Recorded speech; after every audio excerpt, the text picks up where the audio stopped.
September 17th సంబంధించినటువంటి విషయం. September 17th కేంద్ర సాంస్కృతిక శాఖ ఆధ్వర్యంలో విమోచనం, ఇటు కేంద్ర మంత్రి గజేంద్ర సింగ్ షెకావత్ అధ్యక్షతలో తెలంగాణ విమోచన వేడుకలు నిర్వహిస్తామని చెప్పేసి అధికారికంగా ప్రకటించారు. కానీ రేవంత్ రెడ్డి తెలంగాణ ముఖ్యమంత్రి కూడా 4 కేంద్ర మంత్రులకి ఒక ఆహ్వానం కూడా పంపించడం జరిగింది. తెలంగాణ ప్రజాపాలన దినోత్సవం కార్యక్రమంలో హాజరు కండి అని చెప్పేసి కూడా ఈ యొక్క ఇన్విటేషన్ కూడా పంపించడం జరిగింది.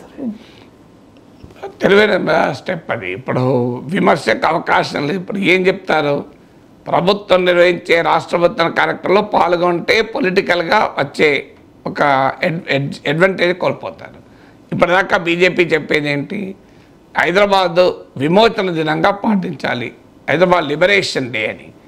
సో దీన్ని విలీన దినంగా జరపాలా, విమోచన దినంగా జరపాలా అని చాలా కాలం చర్చ కూడా జరిగింది. ఆ చర్చ అనంతరం చాలా ఏళ్ళు కేసీఆర్ ప్రభుత్వం దీన్ని ఏది జరపకుండా చివరిలో బీజేపీకి ఇది అడ్వాంటేజ్గా మారుతుంది అన్నప్పుడు దీన్ని నేషనల్ ఇంటగ్రేషన్ డే అని దానికి ఒక పేరు పెట్టి, విలీనం కూడా అనకుండా జాతీయ సమైక్యతా దినోత్సవం అని పేరు పెట్టి నడిపారు. తర్వాత ఇప్పుడు కాంగ్రెస్ ప్రభుత్వం దానికి ప్రజాపాలనా దినోత్సవం అని పేరు పెట్టారు. ఇష్యూ ఏంటంటే దీనికి ఉన్న పాలిటిక్స్ ఏంటి. సెప్టెంబర్ 17th తెలంగాణ చరిత్రలో ఒక ముఖ్యమైన రోజు, అనుమానమేమీ లేదు. ఎందుకంటే తెలంగాణ ప్రజలు భారతదేశంలో సగర్వంగా విలీనమైన రోజు. దానికి చరిత్రలో ఏ ప్రాధాన్యత లేకుండా ఎందుకుంటుంది. సో తెలంగాణ ప్రజల అనేక త్యాగాల ఫలితంగా భారత యూనియన్లో తెలంగాణ విలీనమైంది.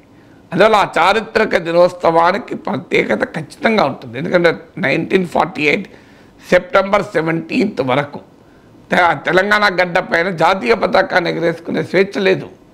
మన 1947 ఆగస్ట్ 15th భారతదేశం స్వాతంత్రం సాధించిన మోర్ దెన్ 1 year తెలంగాణ ప్రజలకు స్వాతంత్రం రాలే.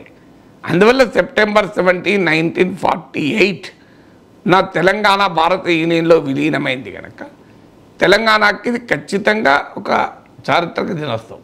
దీని విమోచన అని అనాలా, విలీనం అని అంటావా అనే దగ్గర వివాదం వచ్చింది. విమోచన అనేటప్పుడు బీజేపీ రాజకీయం ఏంటంటే ముస్లిం రాజు పైన హిందూ ప్రజలు పోరాడి విమోచన పొందారు అని దీని యొక్క హిందూ ముస్లిం అంశంగా ప్రజెంట్ చేసేటువంటి ప్రయత్నం బీజేపీ చేస్తుంది. కానీ రియాలిటీ ఏంటి, రియాలిటీ ముస్లిం రాజుకు మద్దతుగా హిందూ భూస్వాములంతా పనిచేశారు. హిందూ భూస్వాములు, దేశ్ముఖ్లు, జాగీర్దారులు, జమీందారులు వీళ్ళంతా హిందువులే. చాలామంది ఇందులో వాళ్ళందరూ నిజాంకు మద్దతుగానే ఉన్నారు. కానీ నిజాంకు వ్యతిరేకంగా, రజాకర్లకు వ్యతిరేకంగా షహబుల్లా ఖాన్ లాంటి వాళ్ళు ముస్లింలు కూడా పోరాడారు. మగ్దుమ్ మొయినుద్దీన్ లాంటి వాళ్ళు ముస్లింలు కూడా పోరాడారు. అందువల్ల it is not a fight between Hindus and Muslims.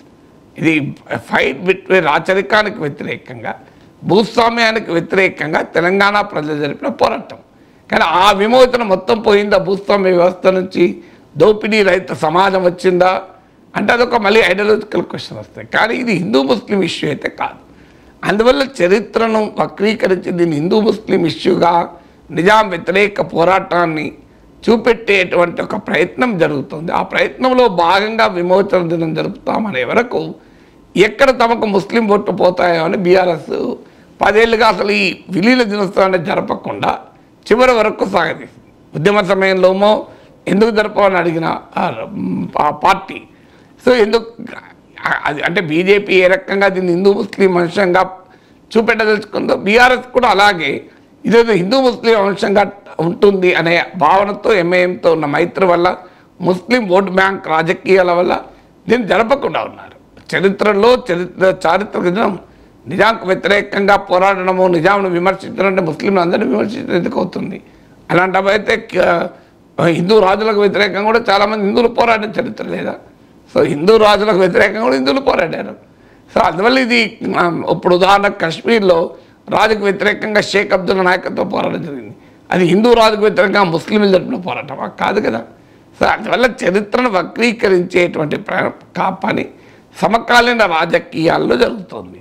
అందువల్ల ఇప్పటికీ కూడా బీజేపీ విమోచన దినోత్సవాన్ని జరిపి తన భాష్యాన్ని చరిత్రకు చెప్పాలని ప్రయత్నం. సహజంగానే దానికి చెక్మేట్ చేసే విధంగా రేవంత్ రెడ్డి ప్రభుత్వమే దీన్ని జరుపుతుంది, మీరు రండి అని పిలిచారు కేంద్ర మంత్రులు. ఇప్పుడు వస్తే వారికి ఆ పొలిటికల్ అడ్వాంటేజ్ పోతుంది. రాకపోతే ఇంకో చూడండి మేము ప్రజాపాలన దినోత్సవం జరిపినా మీరు రారా అనే పొలిటికల్ క్వశ్చన్ వేసుకోవడానికి అవకాశం ఉంటుంది.